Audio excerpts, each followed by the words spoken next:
Hello everyone, I hope आप सब अच्छे होंगे। सो आज हम स्टार्ट करने वाले हैं न्यू टॉपिक ईवीएस का, वेरी इंपॉर्टेंट फूड। इसको पूरा कवर कर लेंगे। लास्ट वीडियो में हमने एनिमल्स पढ़ लिया था, राइट। सो एक एक करके हम सारे टॉपिक्स बिफोर एग्जाम कंप्लीट कर लेने वाले हैं।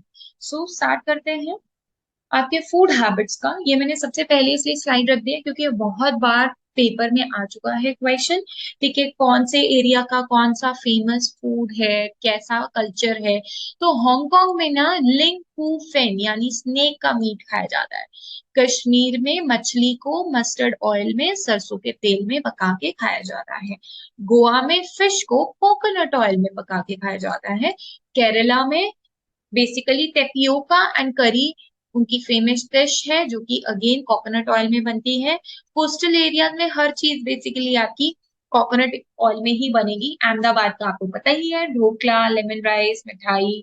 वलसड जगह का नाम है जहाँ पे बटाटा वड़ा, पूरी शुक, दूध, उडुपी, इडली वड़ा। बिहार में लिट्टी चोखा, मिजोरम में राइस, असम में राइस टी, पिथा, भात सुपो, लूची एंड चोला दाल। ये एक बार क्वेश्चन पूछा गया था, luchi is a famous dish of which state.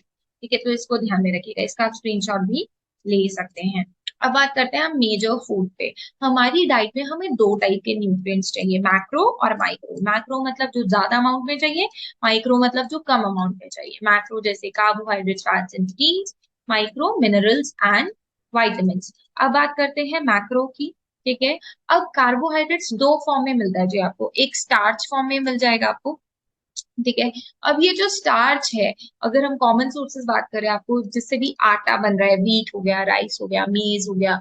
ठीक है, मेज हो गया आपका मकई, राइट। मिलेट्स, बाजरा, ज्वार, बार्ले रूट, स्वीट पोटैटो, ये क्या है, आपको स्टार्च प्रोड्यूस कर रहे हैं। ठीक है, और शुगर की अगर हम बात करें, शुगर की फॉर्म में भी, शुगर इज नॉट बेसिकली चीनी। ठीक है, शुगर की फॉर्म में हम शुगर आपके कार्बोहाइड्रेट्स को ही बोलते हैं।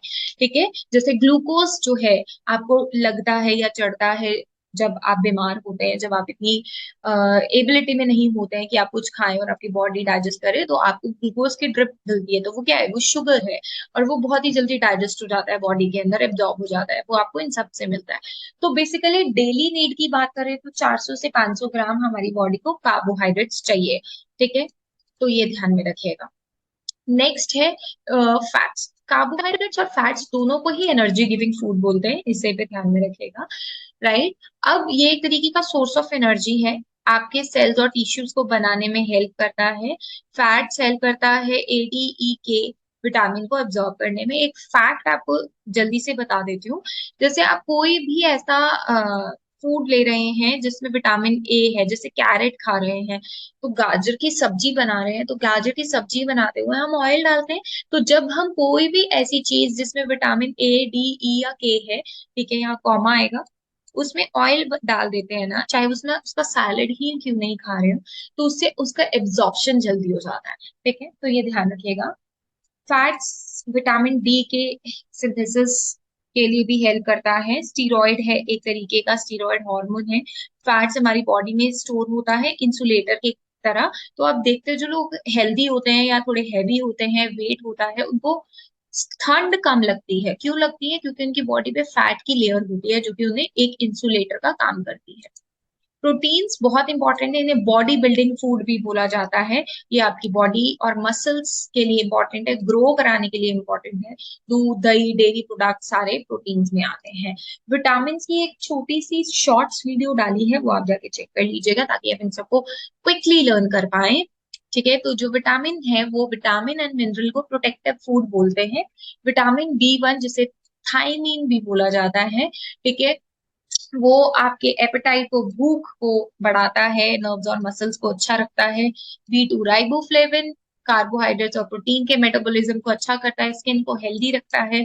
B3 नायसिन, राइट, ये आपकी अगेन स्किन को हेल्दी रखता है। B12 साइनोकोबाल्बिन, ये ब्लड की फॉर्मेशन के लिए इंपॉर्टेंट है, आपके नर्वस टिश्यू, ब्रेन के लिए इंपॉर्टेंट है। विटामिन C जो भी खट्टी चीज होती है ना उनमें मिलता है ये, जैसे खट्टे फ्रूट्स वगैरह।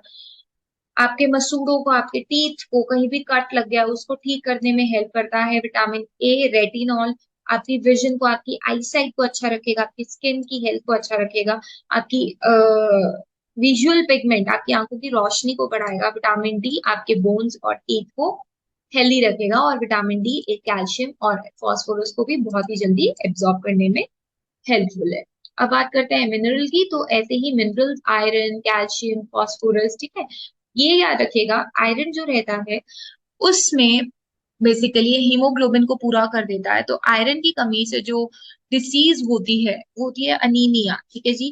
खून की कमी, अगर आपकी बॉडी में खून की कमी है तो, यानी आयरन की कमी है तो बेसिकली आपको आंवला, स्पिनच ये सब खाना चाहिए। कैल्शियम से अगर रिलेटेड है तो आपकी जो बोन्स है वो क्या हो जाएंगी, वीक हो जाएंगी। फॉस्फोरस से भी आपकी क्या हो जाएंगी, बोन्स जो रहेंगी ना वो वीक हो जाएंगी, अगर उसके अंदर कोई भी दिक्कत है तो, ठीक है। यानी कैल्शियम और फास्फोरस में आप की कमी हो रही है। तो आयोडीन की अगर मैं बात करूं तो नेक जो होती है वो फूल जाएगी, जिसे हम बोलते हैं गोइटर, ठीक है, गोइटर की बीमारी हो जाएगी। सोडियम, पोटेशियम, मैग्नीशियम ये बहुत ही इंपॉर्टेंट है आपके ब्रेन की हेल्थ के लिए, राइट। और बात करें इनकी, कि मैग्नीशियम जो रहता है वो बोन्स, मसल्स, प्रोटीन्स की फंक्शनिंग के लिए इंपॉर्टेंट है। तो ये बहुत कम अमाउंट में चाहिए, बट हाँ डेली इनकी रिक्वायरमेंट रहती है, ठीक है जी, जो हमको डे टू डे फूड से कवर अप हो जाती है, राइट। रफेज, रफेज क्या होता है, बेसिकली ये फाइबर है। जैसे कई लोग क्या होते हैं एप्पल का छिलका उतार के खाते हैं, बट ऐसा नहीं करना चाहिए। कुकुम्बर का छिलका उतार के खाते हैं, वो उसमें क्या है, फाइबर है। तो वो बल्क ऐड करता है। जब हम वॉशरूम जाते हैं तो हमारा जो इंटेस्टाइन है वो बहुत जल्दी क्लीन हो जाता है, अगर हमारे फूड में फाइबर होगा तो, ठीक है। डाइजेस्टिव ट्रैक को क्लीन करता है, कॉन्स्टिपेशन, कब्ज से बचाता है, पानी को ज्यादा बॉडी में रिटेन करा के रखता है, ब्लड शुगर लेवल को मेंटेन रखता है, और कोलेस्ट्रॉल को भी। So we should have it, ठीक है। कई लोग क्या होते हैं आटा छान के खाते हैं, तो आटा जो आप बेसिकली आटा रहता है जो आप अपना घर पे पिसवाते हैं, तो कोशिश करनी चाहिए कि वो रफेज आपको खुद ऐड करनी चाहिए। कुछ अमाउंट में रफेज आपकी किसी भी तरीके से आप ऐड कर सकते हैं, ठीक है। So that is roughage. So I hope ये चीजें आपको क्लियर हो गई होंगी फूड के बारे में। Thank you so much for watching. Video अच्छी लगी, हेल्पफुल लगी तो please like, share and subscribe. Thank you.